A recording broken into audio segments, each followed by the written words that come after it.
Here's how we break down a rental property to see if it's a good investment or a bad one.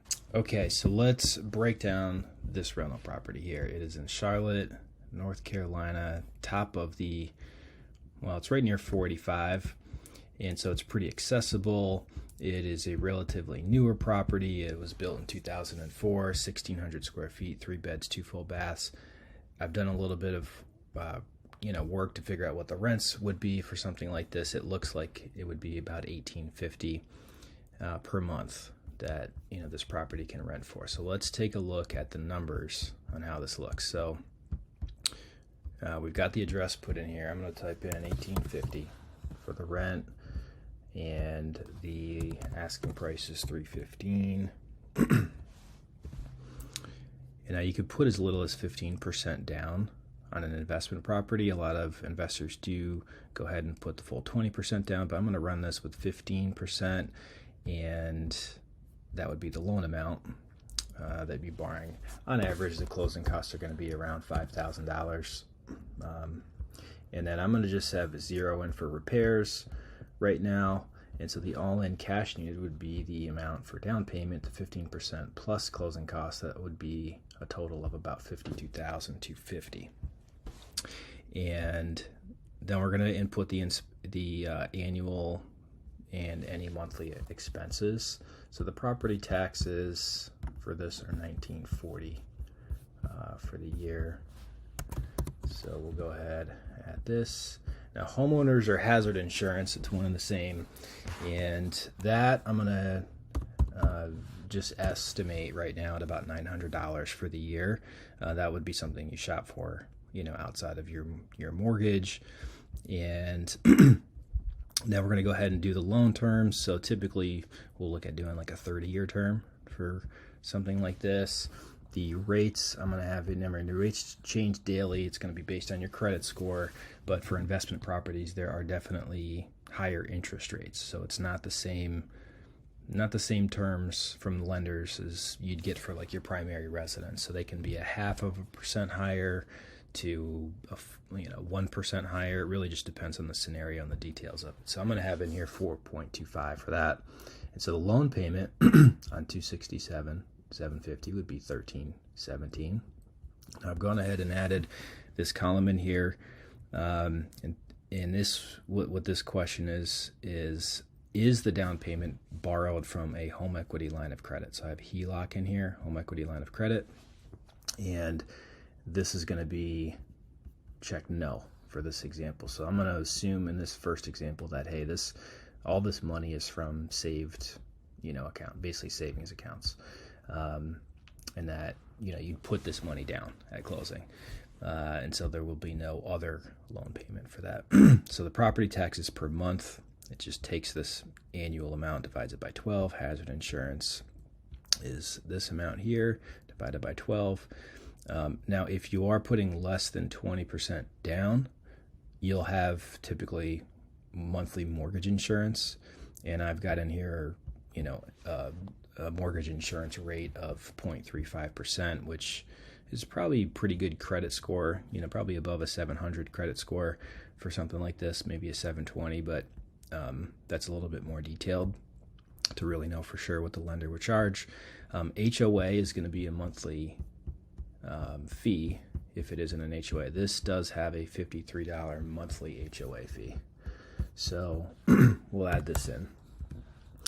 Now I'm not sure of any water, sewer, trash bills. Typically we'd have, you'd always want to try to have the tenant pay these. It's completely flexible, by the way. I get asked that question a lot, but you can really do anything in terms of how you structure the terms of the lease with the tenant. So if you wanted them to pay all these bills, you certainly can, and that's what we would really aim for. Now we can get specific and be a little conservative and start adding in vacancy rates, which is how often do we think the property will be vacant? What are the management fees if you're going to pay a management company to do it? And then budget in for maintenance. Now, the older the home, you definitely need to start really adding in maintenance expenses into your budget. Okay, so for maintenance, if we did 5% per month, set aside as just a monthly budget, that would be about $93. For this example, I'm really just going to leave it at 0 for right now, just to try to really simplify and just hone in on the basics of how to calculate these numbers. And so we're going to look at the monthly cash flow or cash profit and loss. Got to give it two separate names here, but this would be, breaking down, okay, what are all the expenses per month that you're going to have for the loan, property taxes, homeowners insurance, HOA fees, and then, in relation to the monthly rent on the property. So we got $1,850 coming in, and total monthly expenses are $1,685. So that's a monthly cash flow of $165 per month. Now, if you had a manager, managers typically charge 10%. My calculator needs to get updated here, but it's usually closer to 10% per month. So they would actually be getting closer to $150 to $180 per month for months that they collected rent. So it really just depends on what you work out. And the same for maintenance. Obviously, that can really eat away at the cash flow. So if you're doing it yourself, you're going to save a lot of money, but it's also your time. So it really just depends on the details. All right, so now what we've got is you've put all in $52,250 into this property, and it's producing $165 per month. The simple rule that a lot of investors, you'll hear this online a lot, is like, hey, just look at the 1% rule. You take 1% of the 1% of the property value of $315. Does it get 1% each month in gross rent? So that they're actually suggesting that you would get $31.50 per month for rent. It's really not a good gauge in a lot of ways. You really just have to look at the numbers for each property. I mean, it's highly unlikely that you'll find a $300,000 property that will rent for $3,000 a month. But if you get a lower end property, like $120,000 property, it becomes a little bit easier to hit the 1% rule. So personally, not a big fan of that rule, because you really just want to take the time to look at the actual cash flow numbers on the property.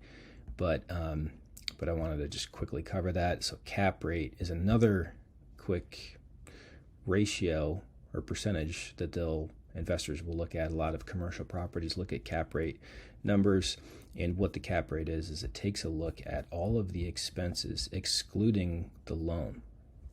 You'll notice it doesn't take into account any of the loan payments on this. It's really just what the purchase price is, what the monthly rent is, and then what are your other operating expenses. So a little bit more heavy on like management, maintenance, water, sewer, which really these I haven't even added in yet. And on commercial properties, it becomes a little bit more relevant and a little bit more of a common thing to use the cap rate calculation versus a residential rental property. But I like kind of having the numbers in here just so people are aware of what they are. But a 5.6% cap rate is actually pretty good on a single family home, especially here in Charlotte. So a lot of these are under 5% right now. And they're usually in the 4s. But if you can find something in the higher 5s, it's indication of it being a pretty good deal. All right, so now we've got some other numbers to look at, like cash flow per year. So I went ahead and said, okay, and we'll come back to this one, but rate of appreciation is we're going to project the home values grow at 2.5%. We could change it to 3% each year. We could try a number of different things, but I'm just going to leave it at 2.5% and go from there. So let's see, the first year there'd be about $1,981, just under $2,000 in cash flow. So you got the $165 coming in per month right here. Times 12 is $1,981, and then second year you just double that, and the fifth year I went ahead and jumped to year 5. All right, so year 5. You've got this month, it basically just goes over the next 15 years. Here's a breakdown of the estimated property values as they grow, let me make sure I got this right here. So let's see, 322. So yeah, so if they changed we changed the rate here of appreciation, obviously the home value would change as well. So this is going to give a projection on that, and the equity is the difference in how much the home value is in relation to how much you owe on the property. And obviously each month that goes by and each year that goes by, you're going to owe less and less. So you're just building equity as you go. And then this is equity and cash flow. And so equity and cash flow just takes into account the combination between both the annual cash flow and the annual, or really the lifetime equity. What is the current equity in the house? So depending on the year. Now, let's see. So we're gonna add. Let's see. Let me delete this one here. All right. So now I'm going to go over what this looks like if you were to borrow and take out a home equity line of credit. So I've got all this. This is for the same property, same monthly rent, same purchase price, right? But instead of you putting the $52,250 down as a down payment out of your checking or savings account, you're borrowing the money.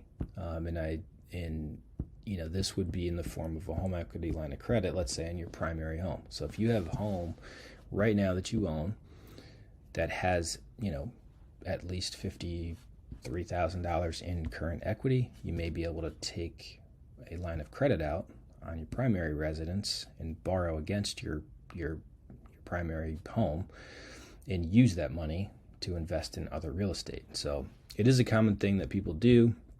And in this example, we'll take a look at it. So I've got here, yes, that the home equity line of credit is going to be used. You're still going to need some money out of pocket. So I've got you needing about $2,500 cash to close, but the rest of the money is going to be borrowed. And that payment, I've got the home equity line of credit payment based off of you paying it back in 20 years, and it's a 0.5% higher than the primary rate. So I've got in here 4.75.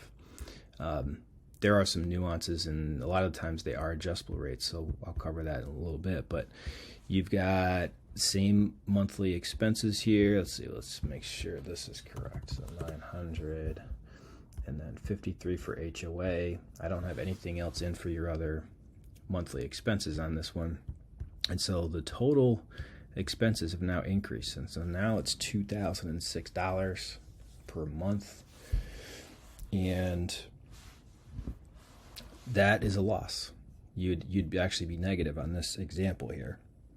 Now there are definitely some times where properties where you can leverage everything and it still works, and a lot of times it requires like you buying like a duplex or like a multifamily property. That's typically where you're going to see the kind of cash flow that can really take advantage of any leveraged money. So if you're really like financing the whole thing, because remember, you don't have any money in on this really on this scenario. There's only $2,500 down, so you're financing all of it. Now you'll notice here that these quick ratio numbers here, the 1% rule, which is this line here, it's the exact same because it doesn't take into account any financing, and the same with the cap rate. This percentage calculation does not take into account any of the financing that you're doing, so the cap rates are the same, which is kind of why I don't like it, because real estate is all about financing. So we've got same rate of appreciation. Now you notice the cash flow, you're just slowly going into debt on this, like a painful experience.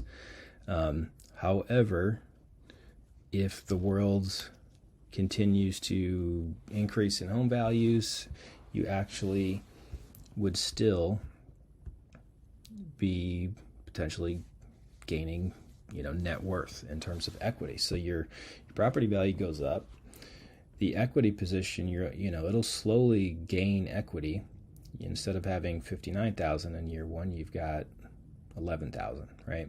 And you can see how it gradually increases, increase over time. So you'd actually, if you look at these numbers here on paper, and assuming that the home prices never went down, which, we did at one time assume that home prices never went down, and of course they did. So it's really hard to predict what's ever going to happen. But here's what that projection looks like,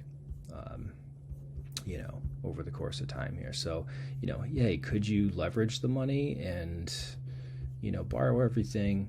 Yeah, I'm not sure that that's really the best way to go. Certainly not in this example. It's probably not something I could really suggest or advise, but do people do it? I'm sure they do. But really, if we were looking to do like a highly leveraged scenario, like option 2, my thought or suggestion would be to, hey, let's really find a cash producing rental income property. That would probably mean like a multifamily home, and or just look for lower end property. So the lower you go in price point, a lot of times you can get better cash returns. So the numbers just tend to work out more. They're a little bit harder to manage on average because the payments are less frequent, less consistent at least, and you might have a higher turnover. But if you're really willing to put in some effort, you probably can get the cash returns that you'd kind of almost need to make it worthwhile for the risk. So hope this helps here. Let me know what other questions you have.